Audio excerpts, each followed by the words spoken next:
Hello guys, നമ്മുടെ ഈ ഒരു വീഡിയോയിലേക്ക് എല്ലാവർക്കും സ്വാഗതം. അപ്പോൾ ഇന്നത്തെ ഒരു വീഡിയോ എന്ന് പറയുന്നത് നമ്മുടെ മുടി കഴുകുമ്പോൾ ശ്രദ്ധിക്കാതെ പോകുന്ന ഒരു 5 മിസ്റ്റേക്സ് ആണ് നിങ്ങൾക്ക് ഷെയർ ചെയ്ത് തരുന്നത്. അപ്പോൾ ഈ ഒരു വീഡിയോ കാണുന്നത് നിങ്ങൾക്ക് എന്തായാലും ഉപകാരപ്പെടും. അതുകൊണ്ട് തന്നെ വീഡിയോ സ്കിപ്പ് ചെയ്യാതെ നിങ്ങൾ മൊത്തത്തിൽ കാണാൻ ശ്രമിക്കുക. പിന്നെ പുതുതായിട്ട് ആരെങ്കിലും നമ്മുടെ ഈ ചാനലിൽ വീഡിയോ കാണുന്നുണ്ടെങ്കിൽ നിങ്ങൾക്ക് ഇഷ്ടപ്പെടുകയാണെന്നുണ്ടെങ്കിൽ ഒന്ന് സബ്സ്ക്രൈബ് ചെയ്തേക്കുക. തൊട്ടടുത്തുള്ള ബെൽ ബട്ടണിൽ ഓൾ എന്ന ഓപ്ഷൻ എനേബിൾ ചെയ്യാൻ മറന്നു വരുത്. അപ്പോൾ എന്തായാലും നമുക്ക് നേരെ വീഡിയോയിലേക്ക് കിടക്കാം.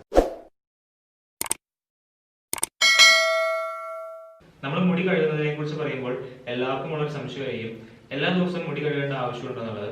നമ്മൾ മനസ്സിലാക്കേണ്ട കാര്യം, നമ്മുടെ ഹെയർ ഹെൽത്തി ആയിട്ടിരിക്കുന്നതിനും മോയ്സ്ചറൈസ് ചെയ്തിരിക്കുന്നതിനും നമ്മുടെ ബോഡി തന്നെ നാച്ചുറൽ ആയിട്ട് ഒരു ഓയിൽ പ്രൊഡ്യൂസ് ചെയ്യുന്നുണ്ട്. സെബം എന്നാണ് ഒരു ഓയിലിനെ പറയുന്നത്. അപ്പോൾ നമ്മൾ എല്ലാ ദിവസവും ഷാമ്പൂ സോപ്പ് ഉപയോഗിച്ചിട്ട് മുടി കഴുകുകയാണെന്നുണ്ടെങ്കിൽ ഈ ഒരു ഓയിലിന്റെ കണ്ടന്റ് നമുക്ക് ധാരാളം നഷ്ടപ്പെട്ടു പോകുന്നതിന് കാരണമാവും. അതുകൊണ്ട് നമ്മൾ ഒരു ദിവസം ഗ്യാപ്പ് ഇട്ടിട്ട് മുടി കഴുകുന്നത് നല്ലതാണ്. അപ്പോൾ നമ്മൾ മനസ്സിലാക്കേണ്ട കാര്യം, നമ്മുടെ തല എപ്പോഴും വേർക്കുന്ന സിറ്റുവേഷൻ ആണ്, അതല്ലെങ്കിൽ കൂടുതലായിട്ട് അഴുക്കുണ്ടാകുന്ന സിറ്റുവേഷൻ ആണ് നമുക്കുള്ളതെങ്കിൽ നമ്മൾ എല്ലാ ദിവസവും നമ്മുടെ തലയിലെ അഴുക്കും കാര്യങ്ങളും കഴുകി കളയേണ്ട ഏറ്റവും അത്യാവശ്യമായിട്ടുള്ള കാര്യമാണ്. അപ്പോൾ എന്തായാലും നിങ്ങൾ മുടി കഴുകുമ്പോൾ നിങ്ങളുടെ തലയിൽ കൂടുതലായിട്ട് അഴുക്കുള്ള ഒരാളാണെന്നുണ്ടെങ്കിൽ എല്ലാ ദിവസവും മുടി കഴുകി കളയുക. അതല്ലെങ്കിൽ ഒരു ദിവസം ഗ്യാപ്പ് ഇട്ടിട്ട് നിങ്ങൾ മുടി കഴുകുന്നത് നല്ലതാണ്. അപ്പൊ ഈ കാര്യം നിങ്ങൾ ശ്രദ്ധിക്കുക. അടുത്തൊരു കാര്യമാണ്, നമ്മൾ മുടി കഴുകുന്നതിന് മുമ്പ് തലയിൽ ഓയിൽ ഉപയോഗിക്കുന്നതിനെ കുറിച്ച്. നമ്മൾ മുടി കഴുകുന്നതിന് ഒരു അരമണിക്കൂർ മുമ്പ് നമ്മുടെ തലയിൽ ഒരല്പം ഓയിൽ ഉപയോഗിച്ചിട്ട് നമ്മൾ മസാജ് ചെയ്തിട്ട് മുടി കഴുകി കളയുന്നത് നമ്മുടെ മുടി കൂടുതലായിട്ട് ഡ്രൈ ആയി പോകാതിരിക്കാൻ സഹായിക്കും. അപ്പോൾ മുടി കഴുകുന്നതിന് മുമ്പ് നിങ്ങൾ ഇങ്ങനെ ചെയ്യാൻ ശ്രദ്ധിക്കുക.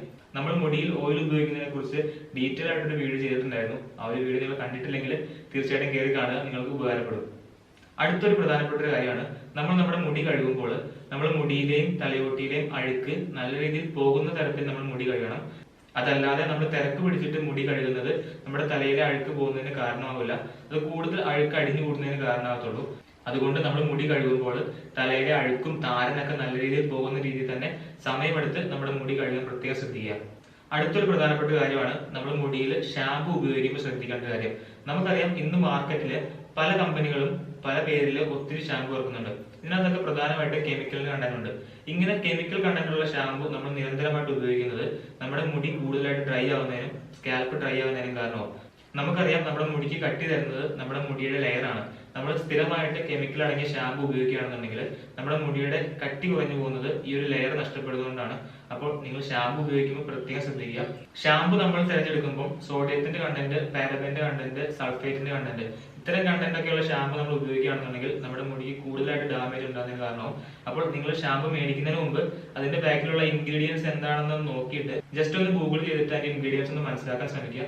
അങ്ങനെ ഉപയോഗിക്കുന്നതായിരിക്കും നമ്മുടെ മുടിക്ക് ഏറ്റവും നല്ലത്. ഇനി മുതൽ ഷാമ്പു മേടിക്കുമ്പോൾ ആ കാര്യം ഒന്ന് ശ്രദ്ധിക്കുക. പിന്നെ ഏറ്റവും നല്ലത് നാച്ചുറൽ ആയിട്ട് നമുക്ക് വീട്ടിൽ തന്നെ കിട്ടുന്ന സാധനങ്ങൾ ഉപയോഗിച്ച് മുടി കഴുകുന്നതാണ്. നമുക്കറിയാം, ചെമ്പരത്തിത്താളി ഉപയോഗിക്കാം, അതല്ലെങ്കിൽ ഉലുവ നമുക്ക് ഉപയോഗിക്കാം, പയറുപൊടി ഉപയോഗിക്കാം, കറ്റാർവാഴ ഉപയോഗിക്കാം. ഇതൊക്കെ നമുക്ക് ഉപയോഗിക്കാവുന്ന കാര്യങ്ങളാണ് നമ്മുടെ മുടി കഴുകാൻ വേണ്ടി. അതല്ല, ഇതൊന്നും നമുക്ക് കിട്ടാത്ത സിറ്റുവേഷൻ ആണ് ഉള്ളതെങ്കിൽ നമുക്ക് നാച്ചുറൽ ആയിട്ടുള്ള ഷാമ്പു അവൈലബിൾ ആണ്. നാച്ചുറൽ ആയിട്ടുള്ള കുറച്ച് ഷാമ്പുവിന്റെ ഡീറ്റെയിൽസ് ഞാൻ ഡിസ്ക്രിപ്ഷനിൽ ഇട്ടേക്കാം, നിങ്ങൾക്ക് കയറി നോക്കാവുന്നതാണ്. അപ്പോൾ ഷാമ്പു ഉപയോഗിക്കാൻ പ്രത്യേകം ശ്രദ്ധിക്കുക. ഇപ്പൊ നാച്ചുറൽ ആയിട്ടുള്ള ഷാമ്പു നമ്മൾ ഉപയോഗിക്കുന്നെങ്കിലും ഓവറായിട്ട് നമ്മുടെ മുടിയിലെ എണ്ണമയം കളയുന്ന രീതിയിൽ, മുടി ഡ്രൈ ആവുന്ന രീതിയിൽ നമ്മൾ ഒരിക്കലും ഉപയോഗിക്കരുത്. ഏറ്റവും പ്രധാനം, നമ്മൾ മുടി കഴുകുമ്പോൾ ഷാമ്പു ഉപയോഗിക്കുന്നത് ശ്രദ്ധിച്ച് ഉപയോഗിക്കുക എന്നുള്ളത് തന്നെയാണ്. അപ്പോൾ ഈ കാര്യങ്ങൾ നിങ്ങളൊന്ന് ശ്രദ്ധിക്കുക. അടുത്തൊരു പ്രധാനപ്പെട്ട കാര്യമാണ്, നമ്മൾ മുടി കഴുകി കഴിയുമ്പോൾ അത് തോർത്തി കളയുന്നത്. നമ്മുടെ മുടിക്ക് ഡാമേജ് ഉണ്ടാകുന്ന രീതിയിൽ പ്രഷർ കൊടുത്തിട്ട് നമ്മൾ ഒരിക്കലും മുടി തോർത്തരുത്. വളരെ സമയമെടുത്തിട്ട് മുടിയിലെ വെള്ളം ഒപ്പിക്കളയുന്ന രീതിയിൽ മാത്രം നമ്മൾ തോർത്താൻ ശ്രമിക്കുക. നമുക്കറിയാം, മുടി നമ്മൾ ഉണക്കാൻ വേണ്ടി പലരും ഹെയർ ഡ്രയർ ഉപയോഗിക്കുന്നുണ്ടോ. ഹെയർ ഡ്രയർ ഒരിക്കലും നമ്മൾ അടുത്ത് പിടിച്ച് ഉപയോഗിക്കരുത്. അതുകൂടാതെ തന്നെ നമ്മൾ ഹെയർ ഡ്രയർ ഉപയോഗിക്കുമ്പോൾ അമിതമായിട്ട് നമ്മുടെ മുടിയിൽ ചൂടടിക്കുകയാണെന്നുണ്ടെങ്കിൽ അതും നമ്മുടെ മുടി ഡാമേജ് ആവുന്നതിന്, മുടി ഡ്രൈ ആയി പോകുന്നതിന് കാരണമാവും. അപ്പോൾ ഹെയർ ഡ്രയർ ഉപയോഗിക്കുമ്പോൾ പ്രത്യേകം ശ്രദ്ധിക്കുക, അകലം പിടിച്ച് ഉപയോഗിക്കുക. അതുകൂടാതെ തന്നെ നമുക്ക് മുടി ഉണക്കാനുള്ള ഒരു എളുപ്പവഴി എന്ന് പറഞ്ഞാൽ, നമുക്ക് നമ്മുടെ വീട്ടിലെ സീലിംഗ് ഫാൻ ഇല്ലേ, അതിന്റെ അടിയിൽ നിന്നുകൊണ്ട് നമുക്ക് തോർത്തുന്നത് നമ്മുടെ മുടി പെട്ടെന്ന് ഉണങ്ങാൻ സഹായിക്കും. പിന്നെ ഒരു പ്രധാനപ്പെട്ട കാര്യം എന്ന് പറഞ്ഞാൽ, മുടി നനഞ്ഞിരിക്കുന്ന സമയത്ത് ഒരിക്കലും നമ്മുടെ മുടി ചീകാൻ ശ്രമിക്കരുത്. അങ്ങനെ ചീകുന്നത് നമ്മുടെ മുടിക്ക് ബ്രേക്കേജ് ഉണ്ടാകുന്നതിന് കാരണമാവും. അതുകൂടാതെ തന്നെ സ്പ്ലിറ്റ് എൻഡ് ഉണ്ടാകുന്നതിനും ഫ്രിക്സ് ഉണ്ടാകുന്നതിനും കാരണമാവും. അപ്പോൾ മുടി നല്ല രീതിയിൽ ഉണങ്ങിയതിനു ശേഷം മാത്രം നമ്മൾ ചീകാൻ ശ്രദ്ധിക്കുക. ഇത് ഒത്തിരി പേര് ചെയ്യുന്ന ഒരു മിസ്റ്റേക്ക് ആണ്, നനഞ്ഞിരിക്കുന്ന സമയത്ത് മുടി ചീകുന്നത്. ഇത് കൂടുതലായിട്ട് നമ്മുടെ മുടി ഡാമേജ് ആവുന്നതിന് കാരണമാകത്തുള്ളൂ. അപ്പോൾ ഈ കാര്യം നിങ്ങളൊന്ന് പ്രത്യേകം ശ്രദ്ധിക്കുക. അപ്പോൾ ഇതൊക്കെയാണ് നമ്മൾ മുടി കഴുകുമ്പോൾ ശ്രദ്ധിക്കേണ്ട കുറച്ച് കാര്യങ്ങൾ. ഈ കാര്യങ്ങളൊക്കെ നിങ്ങളൊന്ന് ഫോളോ ചെയ്യുകയാണെന്നുണ്ടെങ്കിൽ നമ്മൾ മുടി കഴുകുമ്പോൾ ഉണ്ടാകുന്ന ആ ഒരു മുടി കൊഴിച്ചിലും അല്ലെങ്കിൽ മുടി പൊട്ടിപ്പോകുന്ന സിറ്റുവേഷൻ ഒക്കെ നല്ല രീതിയിൽ നമുക്ക് മാറ്റാൻ സാധിക്കും. അപ്പോൾ ഈ കാര്യങ്ങൾ നിങ്ങളൊന്ന് ഫോളോ ചെയ്ത് പോവുക. ഈ ഒരു വീഡിയോ നിങ്ങൾക്ക് ഉപകാരപ്പെട്ടു എന്ന് വിശ്വസിക്കുന്നു. നിങ്ങൾക്ക് ഇഷ്ടപ്പെട്ടിട്ടുണ്ടെങ്കിൽ മറക്കാതെ ഒന്ന് ലൈക്ക് ചെയ്യുക. പിന്നെ നിങ്ങളുടെ ഫ്രണ്ട്സിനൊക്കെ ഉപകാരപ്പെടുമെങ്കിൽ തീർച്ചയായിട്ടും ഒന്ന് ഷെയർ ചെയ്ത് കൊടുക്കുക.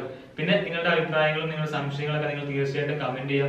ഞാൻ എന്റെ ഇൻസ്റ്റാഗ്രാമിന്റെ ലിങ്ക് ഞാൻ ഡിസ്ക്രിപ്ഷനിൽ കൊടുത്തേക്കാം. നിങ്ങൾക്ക് എന്തെങ്കിലും സംശയം ഉണ്ടെങ്കിൽ നിങ്ങൾക്ക് പേഴ്സണലി മെസ്സേജ് ചോദിക്കാം. അപ്പോൾ തീർച്ചയായിട്ടും നമ്മുടെ ഈ ചാനൽ നിങ്ങൾ സബ്സ്ക്രൈബ് ചെയ്തിട്ടില്ലെങ്കിൽ ഒന്ന് മറക്കാതെ സബ്സ്ക്രൈബ് ചെയ്യുക. പിന്നെ ഞാൻ എല്ലാ വീഡിയോയിലും പറയുന്ന പോലെ നിങ്ങൾ ആരെങ്കിലും നിങ്ങളുടെ മുടിയെ സംരക്ഷിക്കാൻ വേണ്ടി നാച്ചുറൽ ആയിട്ടുള്ള എന്തെങ്കിലും ഉപയോഗിക്കുന്നുണ്ടെങ്കിൽ തീർച്ചയായിട്ടും നിങ്ങൾ ഒന്ന് കമന്റ് ചെയ്യാം കേട്ടോ. അപ്പോൾ ഈ വീഡിയോ കാണുന്ന ബാക്കിയുള്ളവർക്കും അത് ഉപകാരപ്പെടും. അപ്പം അടുത്തൊരു വീഡിയോ കാണുന്നത് വരെ take care and good bye.